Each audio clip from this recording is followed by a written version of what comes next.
You got this. You riff away. Thank you so much for coming today. We're here to discuss behavioral health and how women specifically can struggle. The hope and the goal is that we can have an open dialogue and we can talk about what the silent struggle of women's mental health, what that looks like, what that feels like, and how we've all interacted with that. In the society that we're in now, there's kind of this unspoken pressure that we have to carry it all, we have to do it all, and we have to do it with a smile. When, truthfully, in reality, we shouldn't be doing this alone. We should not be doing motherhood alone. It takes a village to raise a child, and a mother needs her village too.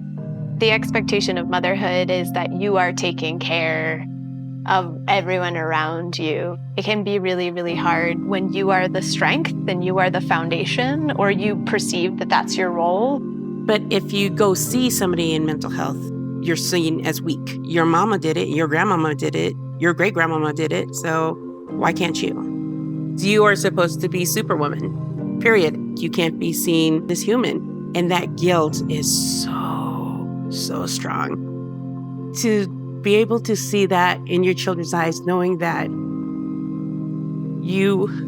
I'm so sorry, that mommy's struggling, and that guilt, it weighs on you, and then it just becomes this huge cycle. When you are feeling a strong feeling, don't run away from it. Don't ignore it. Don't hide it from your children. Announce it. Tell them, I'm feeling this way, because you grew up in a time where that was not what happened. In order to kind of break that cycle, being open, honest, vulnerable is so important.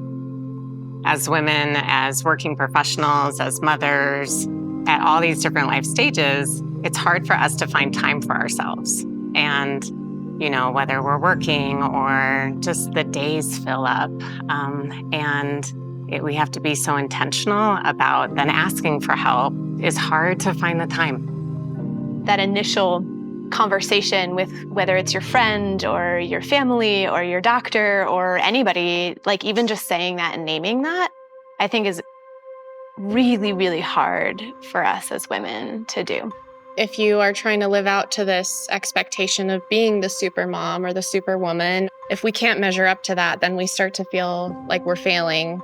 And it can be really scary to face your emotions if that's something that you didn't grow up doing. And I think that's definitely something that's shifting generationally. I just keep coming back to how much support moms really do need. Women have different experiences with mental health throughout their lifespan. We're talking about adolescence, or we're talking about perinatal or pregnancy or postpartum, or raising children, menopause. It stretches the lifespan for women. With regards to physical health and mental health, scientifically, those two things are inherently linked. If your mind is under stress, by definition, your body is under stress as well. Our whole mission is to help people live the healthiest lives that they possibly can. And that means your own physical body, your own mental health. We cannot silo our physical health and our mental health because they operate together.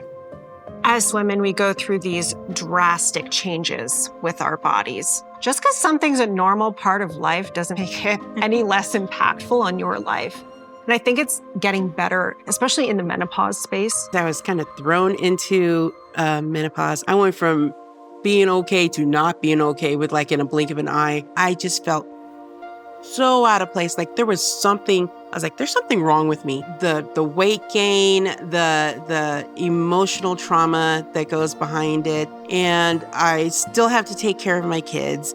I do believe that we need to do better for women in all stages of life, especially when it comes to these significant hormonal shifts. There's been progress in some ways to open the conversation, right? There's certainly a practice of screening for mental health in primary care before your visit. If you're postpartum, we have screening for postpartum depression, and that's a tool to help us start the conversation. We also have to arm our healthcare providers to know what to do after they've opened the conversation. And then we also have to create a space where people are comfortable answering truthfully. There's still so many barriers when you think about getting the care that's needed.